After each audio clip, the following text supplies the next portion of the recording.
shine dukkan mutumin da ya mutu a daren juma'a ana yi gobe juma'a manzo Allah ce yayi shahada mummuni mace ko namiji ko ya mutu a yinin juma'a ranar juma'a to yayi shahada kenan ko mace wajen nakuda mace musulma ta mutu wajen nakuda ta yi shahada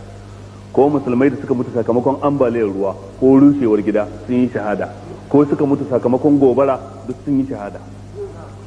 haka duk wanda ya mutu da taron fuka taron TV kenan shi ma yayi shahada manzo Allah ya nassanta shi a cikin hadisi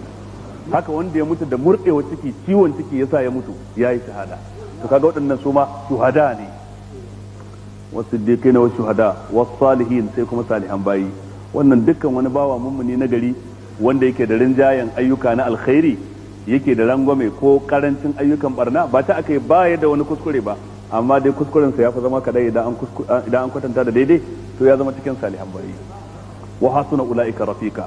ma dalla da abokantaka in ta zanto tare da dannan ne Allah fi zalikal fadlu min Allah zalika ismul ishara ne mubtada al fadlu sai zanto khabar din sa kenan min Allah suka ce hal wadan suka ce a'a zalika mubtada kenan al fadlu badal din sa kenan sannan min Allah shine khabar ko muta'alliqul khabar zalikal fadlu min Allah abinda aka yi bayani na waɗannan rukunan mutane guda hudu da matsayin su a cikin aljanna abokanan juna cikin aljanna falala ce daga Allah wa kafa billahi alima ubangiji ta'ala ya isa a matsayin sa na mai ilimi da haka yake labarta muku hukuncin irin waɗannan mutane to jama'a sai mu dakata nan abinda muka faɗa daidai Allah ya ba mu lada wanda muka yi kuskure Allah ya yafe mana akwai dan takaitaccen bayani kamar haka akwai mata da suke halartar tafsiri a nan da ake yi na mata sun shirya ziyara wadda suka kai asibiti suka kai taimako ga bangaren mata waɗanda suke masu larura musamman ta ciwon yoyon fitsari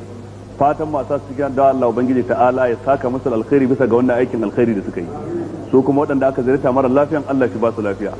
sannan akwai yan uwa da dama da suka aiko da taimakon su dangane da ayyukan masallaci akwai wanda na faɗa tun wancan makon wanda ya aiko da naira 20,000 tun daga Damaturu